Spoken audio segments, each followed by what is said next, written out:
Thanks all of you for showing up for this class. I'm really excited to do some storytelling with you. So can I get a volunteer to come on up and tell a story?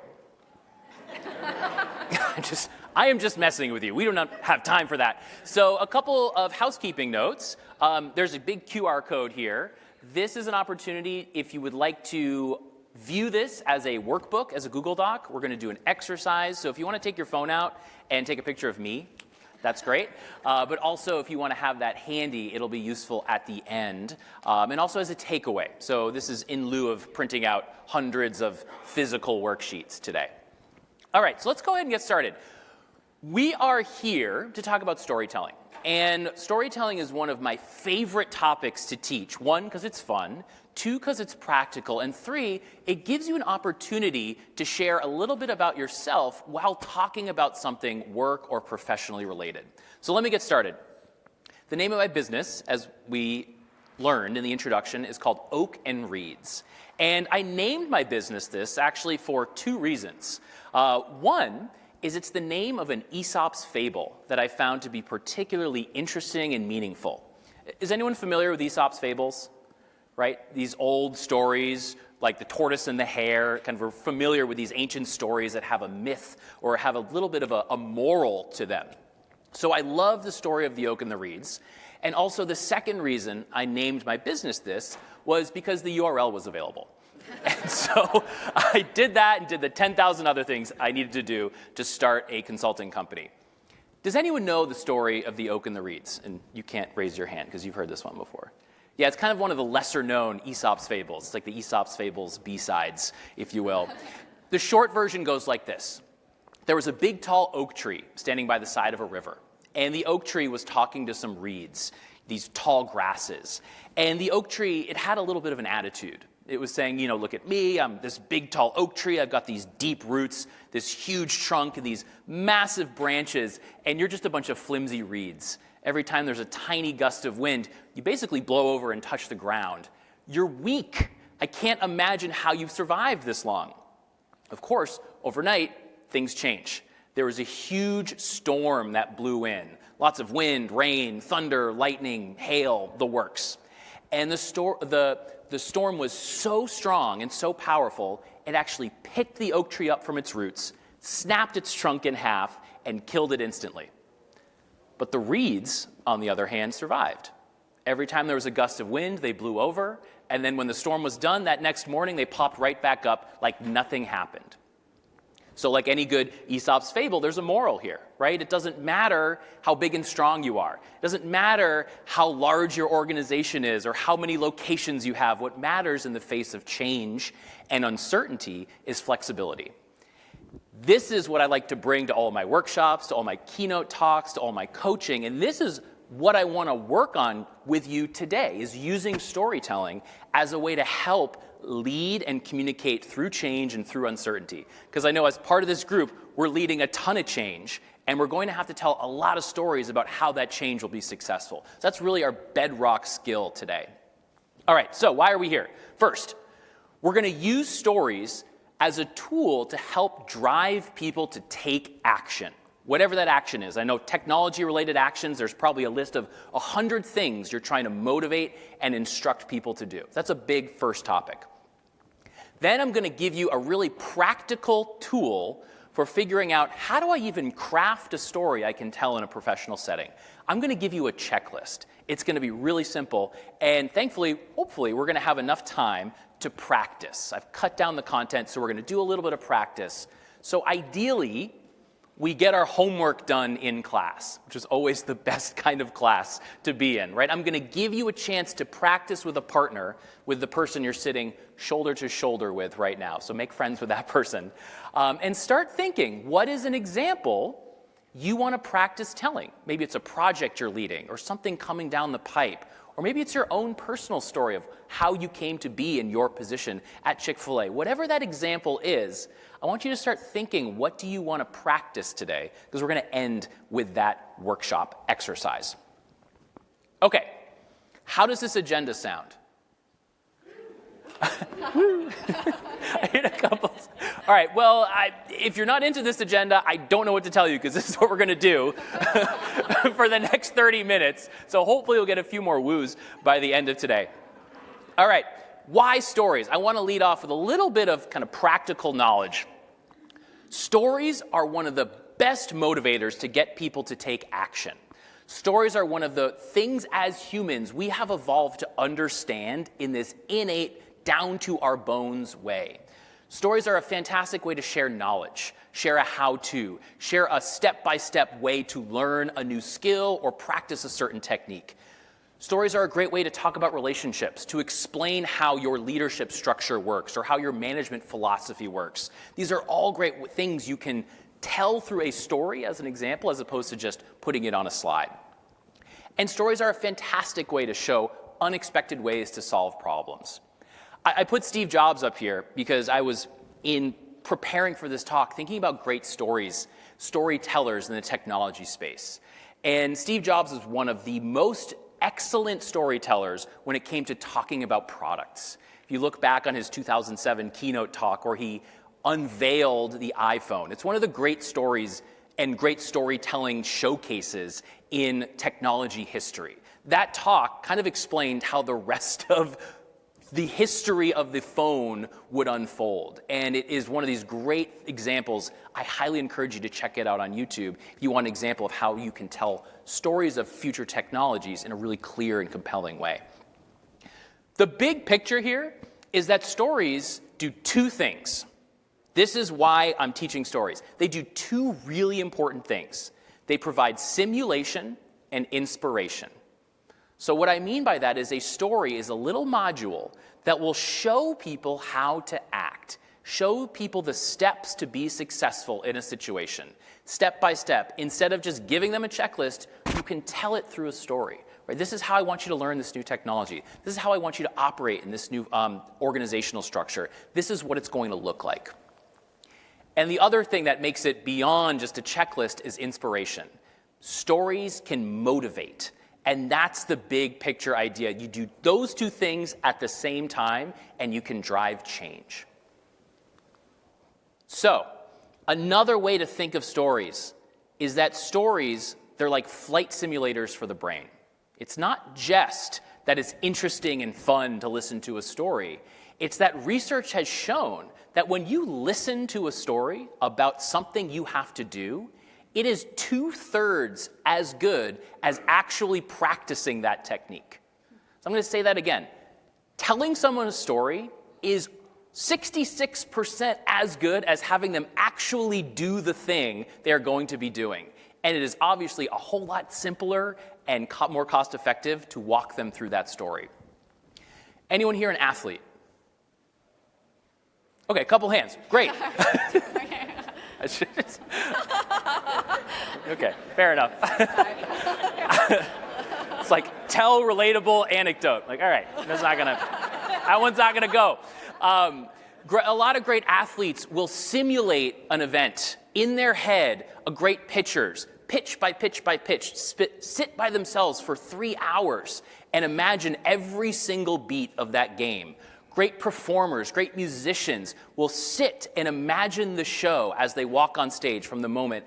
And that is a fantastic way of essentially storytelling in our brain. That's when I talk about flight simulators or driving simulators for Formula One drivers. This is why this practice works.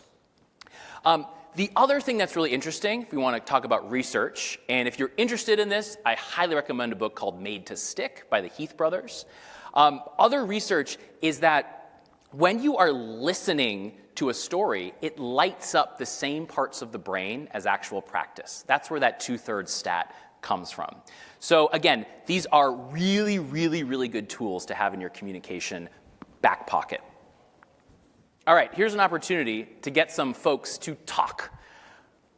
I want to hear some examples. What are some things that you today want to help people simulate? Things you are trying to help people learn. I'm not asking for a story. We're going to work on that in part 2. But what is something on your list of things that, man, I really want to be able to communicate this thing that I'm trying to get people to do? Does anyone have an example of something they want to help simulate? Yeah, I see a hand right here. Let's get a microphone to you. Oh, yeah, thank you. Trying to get people to get comfortable with uncertainty. We get a lot of people who want exact dates, they want exact solutions ahead of time, and sometimes we're like, we don't know yet, but we'll get to the answer. And I know a lot of people are not really comfortable with that mindset. Does anyone else have a similar thing of helping people deal with uncertainty? Yeah, that is, and you don't have to put your hand up, I won't call on you. But just, I think that's a huge one. What else? What are things people are trying to simulate with a story? Yes?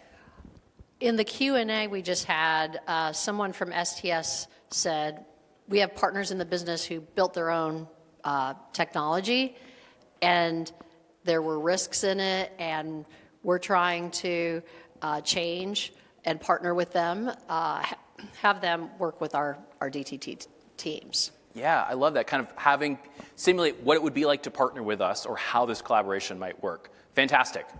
I'm going to ask a second question, right? There's two parts to this story. What is something you're trying to motivate people to do, right? To get people off their butt and do something. Yeah, I see a hand instantly up here. Provide product feedback. It's pretty simple, but trying to convince people that they have a voice and that they should use it, and that they shouldn't just be okay with a subpar product, or that they should tell us about what's wrong. Yeah, I love that. Motivate to give feedback and not just be okay with something not quite working. What else are we trying to motivate people? Yeah, I see a hand right there. Trying to motivate people to document stuff instead of keeping it in their heads. Hey, that got a huge pop from the crowd. Documentation. I'm going to cross out sports example and use documentation example, although I do have one later on. Okay, so thank you, volunteers, for volunteering to share some of these examples. I think dealing with change, and I would put change as something motivating as well. Motivating and instructing, how do you deal with uncertainty, how do you deal with change? Documentation, underline, underline, underline. Thank you for that example. And product feedback. And so I think if you don't have an example in your head, steal one of those. Those are fantastic that I'm sure a lot of us could have a little bit of use out of when we get to practicing later on. Great work. Okay, so this is in your workbook or your digital workbook that was on the QR code if you get lost. I want to get right into the nuts and bolts of how do you tell a great story. So the story spine is a tool that actually comes from a guy named Ken Adams. And Ken Adams is a great improviser. I'm an improviser at heart. That's part of my background. We're not going to get into that today. But it's a great tool that is essentially the backbone of any story follows this timeline. It follows this structure. Essentially, it is like the scaffolding that'll hold up a story. Who here, when they start telling a story, often finds themselves getting to the middle and not really understanding, how am I going to get to the end? How am I going to land this plane? Does anyone ever get stuck in the middle or find yourself off on an off-ramp going, yeah, I see some big hands there. So this is the idea that if you can get from beginning, middle, and end using this, you can add detail as we go.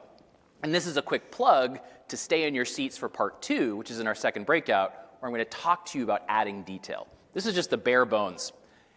Every story starts with once upon a time.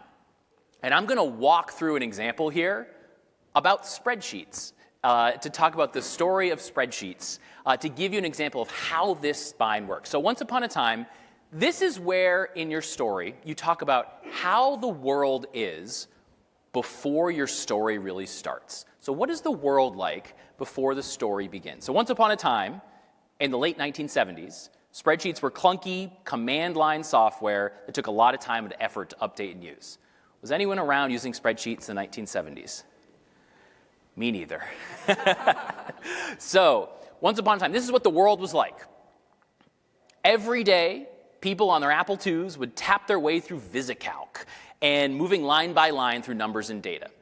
The everyday portion is where you talk about what was the main character in your story doing. So once upon a time, what was the world like before the story starts? Every day is what were you, if you're the main character, or your team, what were you doing, or what was the situation, what were you handling before things really kick into action? Then comes the critical part. This is called the inciting incident. This is what kicks your story into action. But one day, something changes. And this is a really important thing to figure out. What is the thing in your story that's changing? And I'll give you some examples as we go. In this story of spreadsheets, but one day, a group of researchers at Xerox invented the graphical user interface. That was huge. This is what changed. This was an earth-shattering moment. Maybe they didn't realize it there, but this is what kicks our story of spreadsheets and the creation of Excel into action. Here's what happens from that inciting incident. Things cascade in terms of happenings and actions. But one day, the graphical user interface was created. Because of that, computers used a mouse, which allowed people to click. Because of that, computers started using a mouse so people could click on a screen, and therefore spreadsheets evolved to include visual elements. Because they involved visual elements, because of that, new software was designed to incorporate this into personal computers. The key thing with because of that, and this is where a lot of us get lost, is each one needs to lead exactly to the next one. If you start to add random details, you'll get stuck in a valley somewhere and you won't be leading to the climax. So all of these because of that's lead to, until finally, Excel was released. This is the history of Excel, right? It's kind of a simple story, but this is where the rising action leads to. And then the final part, and ever since then, spreadsheet is a common tool used by millions, if not billions of people every single day. The end. All right? So, what's important here is if it's not abundantly clear why you just told that story, you can hit people right over the head with your takeaway. So the big lesson is, or the key lesson is, never underestimate the power of visual tools. Right? This is my telling of the story of spreadsheets. Not the most groundbreaking story ever, but this gets us from the beginning to a key technology change to how that led to the creation of a tool we use every day. And that's why I'm telling you this story. Okay, I want to pause here. Is this making sense so far? This framework for storytelling. I see some heads nodding. Are there any questions about what I'm talking about? Because I'm going very quickly. Yeah, question. Perhaps you're going to get to this, but how do you address someone who might want to hear the end of the story first? Ooh, how do you address someone who wants to hear the end of the story first? That's a great question. I think a couple challenges there is make sure your story's fast, right? Tell the story quickly. I told that story slowly because I'm walking through this, but telling a 2-minute story is often much more impactful than a 10-minute story. And this is why we're going to get into practice. So if you want to get to the end first, you can also tease them a little bit. Here's how we got to X, Y, or Z outcome. Let me show you the background for it. So you can almost kind of do a little like previously on type of a teaser. Yeah, another question. Like taking your example as a reference, what if your audience is someone that doesn't know what a spreadsheet is and you want them to adopt it? There is no clue, about what a spreadsheet is, and VisiCalc doesn't make sense, and it's not a number person or a financial person, but it's going to fund your project, for instance. That is a great question, and if you wouldn't mind, that's what we're going to talk about in part 2, is understanding your audience. This is just about structuring our stories. So I love that question. Hold on to that and stay in your seat. Again, I'm kind of like selling tickets to our next show, which is that's how you get anywhere. Okay, let me tell another example of a story. Okay, and this is an IT-related story that you might find yourself telling of how we got to a certain decision. So this is the story, and again, I'm making these up, but this is based on my previous work at a technology organization. The story of how we implemented two-factor authentication. Once upon a time, and again, follow along here and see if you can follow this story structure. Once upon a time, every user in our organization logged into our workspace with a simple username and password. Every day, this is what individuals were doing, every day, people would write down passwords to critical systems on sticky notes, emails to themselves, and other extremely insecure places. But one day, this is the inciting incident. This is what kicks the story into action. But one day, someone in our procurement department opened a phishing email and exposed their inbox. Because of that, an outside source was able to view all their messages, which contained a lot of passwords to key systems. Because of that, all our systems had to be locked down for 48 hours. Because of that, key projects were delayed, costing us tens of millions of dollars. See how each one leads to a successively worse and more critical outcome. So this is the rising action until finally systems were restored with a new two-factor authentication system in place. Ever since then, everyone logs in with a password and their cell phone at the beginning of the day. This is the resolution. This is how things are different. The moral is a simple extra step can save everyone a heck of a lot of time, money, and risk. So again, that is a 2-minute story. And I don't know, do we have two-factor authentication in place? I see a lot of heads nodding. Yes, okay, good. Good. So this is an example of how you might tell someone who doesn't understand why or how or what the purpose is. A quick example summarized into a 90-second story that you can have in your back pocket to show and tell why this matters. All right, so let me keep moving because I want to save enough time for us to practice. You may have essentially 3 types of stories that you would want to tell. There are origin stories. These are the kinds of stories that, again, using that same structure, tell us where we came from. So I told an example of an origin story, right? The history of spreadsheets. On the website, there's the history of Chick-fil-A, right? These are critical stories that have a way of showing what matters to us and what we value as an organization. Really important to think of what are some of those origin stories we might be telling to new hires, to customers, to internal customers, the works, right? These are things you want to have in your back pocket ready to tell. There's also impact stories. So we talk about what is something we're working on right now and what is the project doing internally or for our customers or for our clients. What did we learn from doing those things? So I told an example of launching two-factor authentication, right? That would be a sample story of how a project impacted our work. Think of some of the projects you're launching right now. How might you tell that as a story that neatly encapsulates the meaning and purpose of that work? I also think about the Chick-fil-A ads I see all the time. They're the welcome home ads, talking about the impact on people and customers, right? Those are things that make it all the way to me in the Bay Area. These are stories that are essentially 30 seconds long, but show rather than tell the impact you're making on customers. And then, who is it who talked about dealing with change and uncertainty? One of our volunteers up here. There are stories that are essentially taking us into the future. You can use the same exact storytelling structure to talk about where we're going. How will this impact us? How will we benefit? How will we improve? And I had a story, I skipped it, but you could maybe, if you're thinking about using AI, which is this afternoon's topic, how will using AGI to write help desk articles or FAQs, how will that change the role of our team or the way our team helps our internal customers to kind of show the meaning and import of that project? That's just an example. So, I want to practice. Okay, I want to stop talking.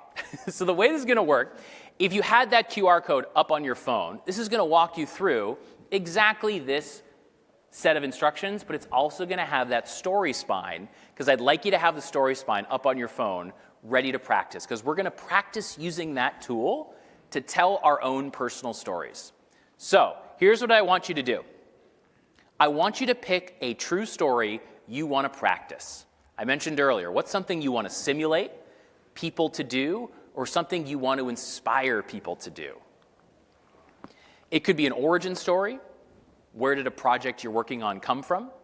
It could be an impact story, a completed project that has done really well and you maybe want to share that internally. Or a vision story. What's something you know is coming that you want to be able to inspire people to understand the benefits of that change or that new technology, or why it's really important to document things, right? I love that one. And you're going to turn to the person next to you and you're going to practice telling that story, simply put. So pick one person to go first, one person to listen, and I want you to walk through that story spine. Really try to use that tool to see if you can get from beginning, middle to end. And the listener, I want you to listen. And at the end, I want you to share the key takeaway. What was the message you heard in the telling of that story? Because that may be really helpful for the storyteller to go, you know what?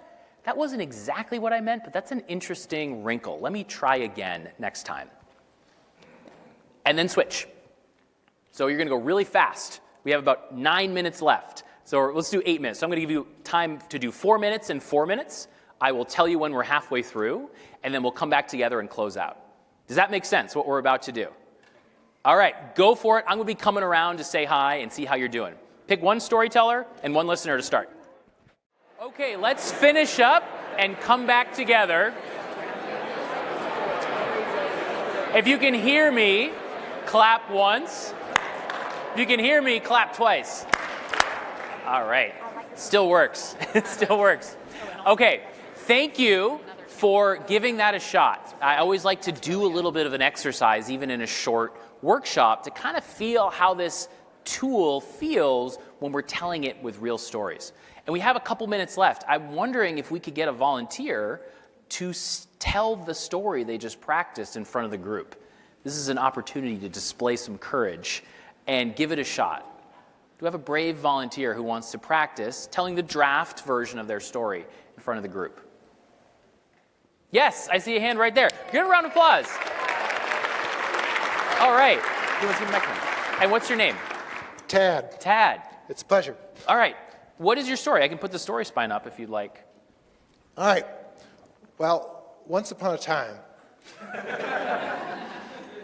we built this great mobile app, right? Where folks going into Chick-fil-A, ordering their food, coming through the drive-thru, picking it up, and they get to the restaurant, and they'd say, hey, I'm here, and we make the food for them.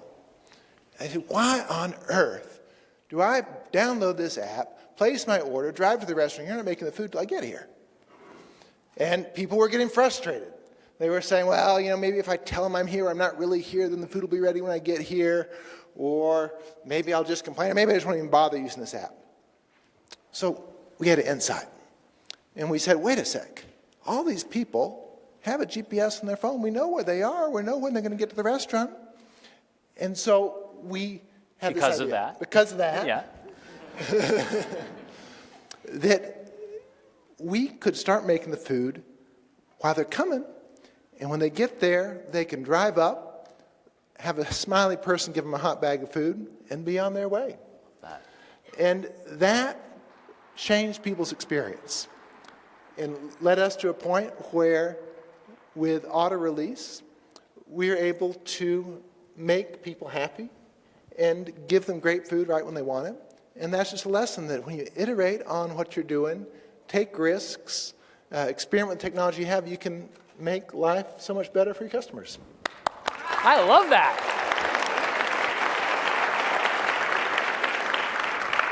I'm not going to double mic. That was fantastic. That's like version 4.0 of this story. That is very smooth.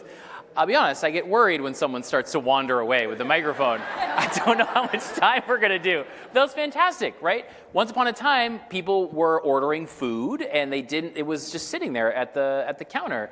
And the inciting incident was so clear, right? This light bulb moment, realizing that GPS was on the phone. That springs us into action working on the project, and ever since then, we've got this fantastic new tool that makes our customers happy. So really good use of the story spine to not get lost in unnecessary details, careening towards that takeaway. So I know we're out of time, and what I want to do is quickly recap and then send you on your way. So here's what we came to cover, right? We talked about simulation and inspiration. Anytime you need to do one or both of those things, look to storytelling. 2, we talked about the types of stories you might tell, origin, impact, and change vision. And we talked about how to do it, the story spine. We even had time to practice. So I want to thank you all for coming to this session. If you want to learn more, stay in your seat, because we're going to do a whole part 2 on adding detail and description to really make your stories sing. But otherwise, if I don't see you, thanks for coming. Give yourselves a round of applause for practicing. And I'll see you around the rest of the day. Have a good one.